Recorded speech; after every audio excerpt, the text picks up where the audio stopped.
नमस्कार। आज हम श्रद्धा वॉकर मामले को जरा गहराई से समझने की कोशिश करेंगे।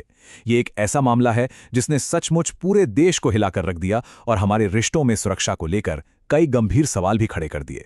तो चलिए इस केस के तथ्यों को एक एक करके देखते हैं। तो सबसे पहले ये बात साफ कर लेते हैं, ये कोई लव स्टोरी नहीं है, बिल्कुल नहीं। ये एक जुर्म की कहानी है, एक ऐसे भयानक अपराध की कहानी जिसने हम सबको अंदर तक झकझोर दिया और सोचने पर मजबूर कर दिया।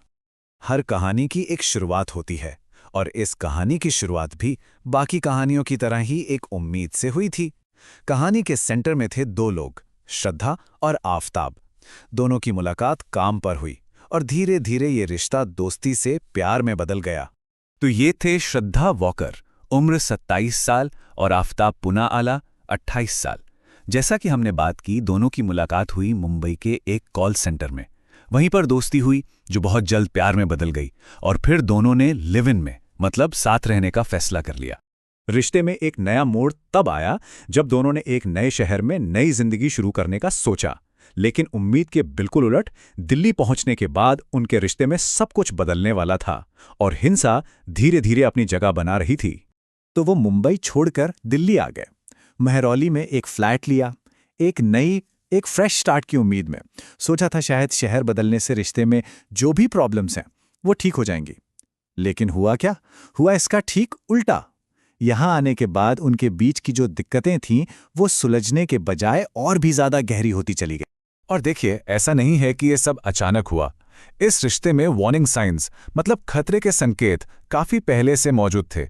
रिपोर्ट्स बताती हैं कि आफताब का नेचर बहुत कंट्रोलिंग और हिंसक था। श्रद्धा ने अपने दोस्तों को भी बताया था कि वो उसके साथ मारपीट करता है। उनके बीच पैसों को लेकर, शादी को लेकर और शक को लेकर, मतलब लगातार झगड़े होते रहते थे। और अब हम इस मामले के सबसे खौफनाक हिस्से पर आते हैं। वो हिस्सा जहां जुर्म होता है और फिर उस जुर्म को छिपाने की एक सोची समझी, ठंडे दिमाग से की गई कोशिश होती है। ये जो टाइमलाइन है, ये सच में दिल दहला देने वाली है।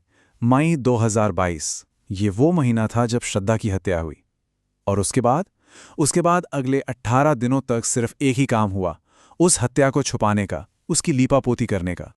हुआ ये कि मई 2022 में एक रात दोनों के बीच एक और झगड़ा हुआ। लेकिन इस बार झगड़ा इतना ज्यादा बढ़ गया कि उसने एक बेहद भयानक मोड़ ले लिया। और उसी गुस्से में आफताब ने श्रद्धा का गला घोंटकर उसकी जान ले ली। उसकी जिंदगी वहीं खत्म हो गई। इसके बाद जो शुरू हुआ उसे कहते हैं क्राइम कवर अप।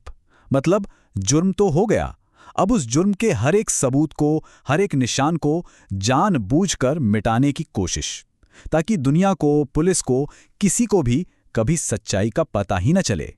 और सच कहूं तो इस जुर्म को छिपाने का तरीका वो खुद जुर्म से कम भयानक नहीं था।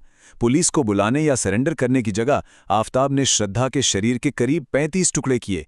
इन टुकड़ों को रखने के लिए उसने बाकायदा एक नया फ्रिज खरीदा और फिर एक एक करके 18 दिनों तक वो रात के अंधेरे में दिल्ली के अलग अलग जंगलों में उन टुकड़ों को फेंकता रहा। हत्या हो चुकी थी, सबूत मिटाए जा रहे थे और महीने गुजरते जा रहे थे। किसी को कुछ भी पता नहीं था।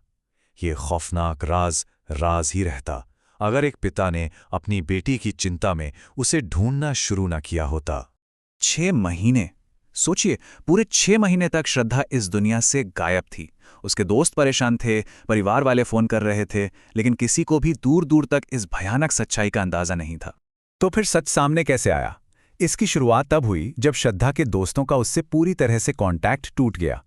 तब उसके परेशान पिता ने पुलिस में गुमशुदगी की रिपोर्ट लिखवाई। पुलिस ने जांच शुरू की। Phone records, social media, location data, इन सब डिजिटल सुरागों के सहारे पुलिस आखिर में आफताब तक पहुंच गई। पहले तो वो झूठ बोलता रहा, कहानी बनाता रहा, लेकिन पुलिस की लगातार पूछताछ के सामने वो ज्यादा देर टिक नहीं पाया और आखिर में टूट गया। उसने अपना गुनाह कबूल कर लिया और बस उसके कबूलनामे के बाद आफताब को हत्या और सबूत मिटाने के जुर्म में गिरफ्तार कर लिया गया और फिर कानूनी कार्रवाई शुरू हो गई। लेकिन देखिए, ये मामला सिर्फ एक क्रिमिनल केस बनकर नहीं रह गया। ये हम सब के लिए, पूरे समाज के लिए एक वेकअप कॉल, एक चेतावनी बन गया। और इसने कुछ बहुत ही मुश्किल लेकिन बेहद जरूरी सवाल हमारे सामने लाकर खड़े कर दिए। और शायद सबसे बड़ा सवाल यही है जो ये मामला हम सबसे पूछता है कि क्या हम अपने आसपास के रिश्तों में उन छोटे छोटे वार्निंग साइंस को, उन खतरे की घंटियों को नज़रअंदाज तो नहीं कर देते, वो संकेत जो शायद किसी बहुत बड़े खतरे की तरफ इशारा कर रहे होते हैं। तो आखिर ये केस इतना शॉकिंग क्यों था? क्यों इसने सबको इतना परेशान किया? शायद इसलिए क्योंकि इसने हमें दिखाया कि करीबी रिश्तों में, जिसे हम इंटीमेट पार्टनर वायलेंस कहते हैं, वो कितनी भयानक और चरम सीमा तक जा सकती है। जुर्म को छुपाने का जो तरीका था वो बेहद ठंडा, कैलकुलेटेड और गुरूर था। और सबसे ज्यादा डराने वाली बात ये थी कि इतने महीनों तक किसी को कुछ पता ही नहीं चला। इसने आज के दौर के रिश्तों में भरोसे और सुरक्षा को लेकर बहुत बड़े सवाल खड़े कर दिए। आखिर में ये मामला हम सबको एक बहुत ही दर्दनाक लेकिन ज़रूरी सबक सिखाता है। प्यार के नाम पर होने वाली हिंसा, कंट्रोल, ये कभी भी किसी भी हाल में नॉर्मल नहीं हो सकता। अगर कोई भी रिश्ता डराता है या उसमें असुरक्षित महसूस होता है तो चुप रहना कोई हल नहीं है। मदद मांगना ये कमज़ोरी की नहीं बल्कि हिम्मत की निशानी